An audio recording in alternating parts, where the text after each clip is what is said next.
రావు గారు నమస్తే అండి. సో ఇనీషియల్గా నిన్న జరిగినటువంటి పోలింగ్ ప్రక్రియ మీద happy with the process and everything, లేకపోతే చెదురుమదురు సంఘటనలు జరిగాయి, కొన్ని చోట్ల చాలా రాళ్ళు విసరడం ఇవన్నీ చాలా జరిగాయి, ఎలా అంటారు? ముందుగా ఏం చెప్తారు? మీకు ప్యానల్లో ఉన్న మిత్రులందరికీ, నేషనల్ స్టాప్ వీక్షిస్తున్న ప్రేక్షకులందరూ కూడా గుడ్ ఈవినింగ్. ఇప్పుడు మీరు అడిగిన దానికి గతంలో కంటే ఈసారి ఈ ఎన్నికల్లో ఓటింగ్ శాతం గణనీయంగా పెరిగింది. 2 పాయింట్ పైన 85% కూడా దాటిపోయినటువంటి పరిస్థితి అక్కడ. దానికి కారణం ఏంటంటే ప్రజలు గతంలో మన ఒక ప్రతి ఎన్నికల్లో ఒక 4-5 ఎన్నికకి వెళ్తే ఒక 4-5 ఎన్నికలను మనం చూసుకుంటే ప్రభుత్వం మీద వ్యతిరేకత ఉంటేనే ఈ యొక్క ఓటింగ్ పెరుగుతుంది. ఎలాగో అదే ప్రభుత్వం వస్తుంది కదా, మనం ఓటింగ్ వేసిన లేకుండా అదే ప్రభుత్వం వస్తుందా, అట్లా ఉంటే గిట్లా ప్రభుత్వం మీద వ్యతిరేకత లేకుండా గిట్లా అలాంటి పరిస్థితుల్లో ఓటింగ్ తగ్గిన దాఖలాలు మనం గత 4-5 దఫాల నుంచి చూస్తూనే ఉన్నాం.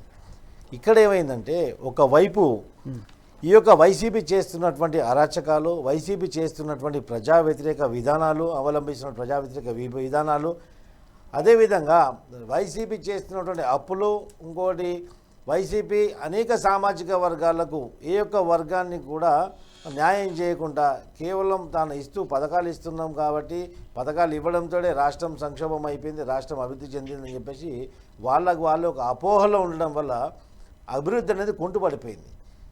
ఆంధ్రప్రదేశ్లో గత 5 సంవత్సరాల నుంచి ఏ యొక్క వ్యవస్థ రాలేదు, ఏ యొక్క పెట్టుబడులు రావట్లేదు. ముఖ్యంగా వ్యాపార సముదాయం, బిజినెస్ కమ్యూనిటీ మొత్తం పొరుగు రాష్ట్రాలకు వెళ్ళిపోయిన విషయాలు మనం చూస్తూనే ఉన్నాం. అదేవిధంగా విద్యావంతులు కూడా, నువ్వు విద్యకు పెద్దపీట వేసినామని చెప్పావు కానీ విద్యావంతులు కూడా వాళ్ళ విద్య అభ్యసించిన తర్వాత వాళ్ళు పట్టాల చేతిలో పట్టుకొని ఉపాధి హామీ లేనప్పుడు ఏం చేస్తారు, అటువైపు బెంగళూరు, ఇటువైపు హైదరాబాద్కు. దాని నిలువెత్తు నిదర్శనం చూడండి. నిన్న ఎన్నికలకు ఇక్కడ స్థిర నివాసం ఏర్పాటు చేసుకున్న 30 లక్షల మంది ఇక్కడ ఓటర్లు ఉన్నారు. వాళ్ళు ఆంధ్రాకి వెళ్తే ఇక్కడ అంటే ఆంధ్రాకి ఇక్కడి నుంచి వెళ్ళిపోయారు ఓటింగ్ వేయడానికి. అంటే హైదరాబాద్ నగరం మొత్తం నిర్మానుష్యంగా మారింది గత 2 రోజుల నుంచి. హైదరాబాద్ నగరం అంతా కూడా నిర్మానుష్యంగా మారింది. వాట్ ఇట్ మీన్, దీనికి అర్థమైంది అంటే అక్కడ విద్యావంతులు ఉద్యోగ కల్పన లేక, ఉద్యోగం లేక, ఉద్యోగం వేటలు అక్కడి నుంచి వచ్చి ఇక్కడ వలసకు వచ్చి ఇక్కడ బతుకుతున్నారు. వాళ్ళు ఇక్కడ వాళ్ళు ఉద్యోగరీత్యా ఇక్కడ వచ్చి ఉండడం జరుగుతుంది. ఇక్కడ స్థిర నివాసం ఏర్పాటు చేసుకున్నారు. అంటే అక్కడ ఉపాధి ఉంటే, నువ్వు అక్కడ విద్యా అవకాశాలు కల్పించినప్పుడు అక్కడే ఉద్యోగ ఉపాధి అక్కడే ఉంటే వాళ్ళు ఎందుకు పొరుగు రాష్ట్రాల్లో వలసకెళ్తారు? రాష్ట్రము అనేక ఈ యొక్క విభేదాలు, అనేకమైనటువంటి అంశాలపైన రాష్ట్రం, తెలుగు రాష్ట్రాలు విడిపోయినాయి. విడిపోయిన తర్వాత కూడా అదొక అధోగతి పట్టినటువంటి రాష్ట్రంగా ఇప్పటికీ అట్లే ఉంది. ఒక రాజధాని లేకుండా ఒక భవ్యమైనటువంటి రాజధాని రూపకల్పన చేసిన తర్వాత ఈరోజు 24 రాష్ట్రాలలో దేశవ్యాప్తంగా ఒక రాజధాని లేని రాష్ట్రంగా మిగిలించింది ఎవరు? ఆ యొక్క ఘనత ఎవరికి? ఈయనకి దక్కుతుంది కదా, జగన్మోహన్ రెడ్డికి. ఇలాంటి డిసాస్టర్స్ అన్ని కూడా అంటే ముందుగా గత వైసీపీ ప్రభుత్వంలో జరిగినాయి. ఈ డీజీపీని మార్చారు, ఎన్నికల ముందు డీజీపీని మార్చారు, గుప్తా ఎవరు వచ్చినట్టున్నారు. చీఫ్ సెక్రటరీ మార్చలేదు. అదే వీళ్ళిద్దరిని కూడా పిలిచి వివరణ ఇవ్వడమని సమన్లు ఇవ్వడం జరిగింది. ఇప్పుడు డీజీపీని మార్చారండి. డీజీపీని మార్చిన తర్వాత ఈ యొక్క వ్యవస్థ మొత్తం ఎవరి చేతిలో నడుస్తుంది? Chief secretary.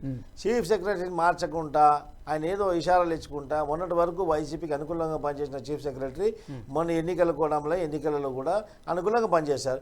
ఈరోజు చూడండి, ఈ ఎన్నికల వేళల్లో పోలీసులు ప్రేక్షక పాత్ర వహించారు. ఈరోజు చూడండి, మన తాడిపత్రిలో కానివ్వండి, ఇక్కడ రకరకాల తాడిపత్రిలో ఏ విధంగా జేసీ దివాకర్ రెడ్డి వాళ్ళ అంశాలపైన దాడులు చేశారు, బండరాలతో కొట్టుకున్నారు, వాహనాలు ధ్వంసం అయిపోయి.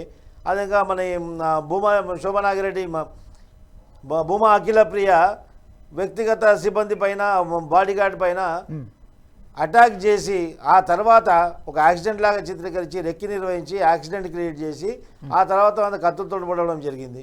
ఇలాంటి అరాచకాలు. అదే కాకుండా మొన్నటి వరకు ఒక మాజీ మంత్రి అనిల్ కుమార్ యాదవ్ పల్నాడు డిస్టిక్లో ఒక గ్రామం పైన పడేసి మొత్తం 40 వాహనాలు తీసుకొచ్చి, వందలాది మంది తీసుకొచ్చి గ్రామం పైన దండెత్తాడు. అక్కడ గ్రామస్తులు, పోలీసులు తిరగబడితే అక్కడ నుంచి పారిపోయాడు. ఇదేంటండి అరాచకం? దీనికి ఏం సంకేతం చెప్పడా?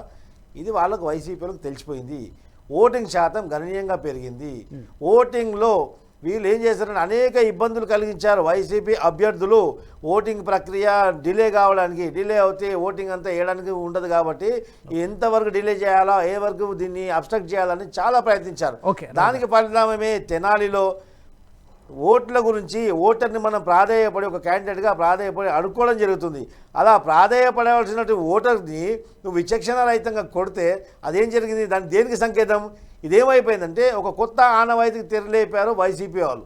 ఇప్పుడు ఒక ఓటర్ని కొట్టారు, ఒక ఓటర్ని ఈయన కొట్టాడు, 10 కొట్టిండొచ్చు కాక, అది ఏమాత్రం ఇంపాక్ట్ క్రియేట్ చేయదు. కానీ ఆ ఓటర్ తిరిగి ఒకటి కొట్టాడు ఎమ్మెల్యేని, అప్పుడు ఏమైపోయింది, ఓవర్ నైట్ అక్కడ నాయకుడు అయిపోయాడు.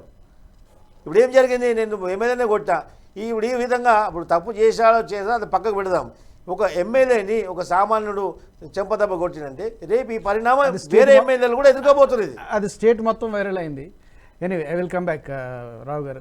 ఈ వీడియో మీకు నచ్చినట్టయితే లైక్ చేయండి, 10 మందికి షేర్ చేయండి, అలాగే కామెంట్ల రూపంలో మీ అభిప్రాయాలను మాతో పంచుకోండి. Nationalist hub group of channels ను సబ్స్క్రైబ్ చేసుకుని తెలుగునాట జాతీయవాద జర్నలిజాన్ని ప్రోత్సహించండి. ఈ వీడియో కింద ఉన్న బెల్ ఐకాన్ పై క్లిక్ చేయడం మర్చిపోవద్దు.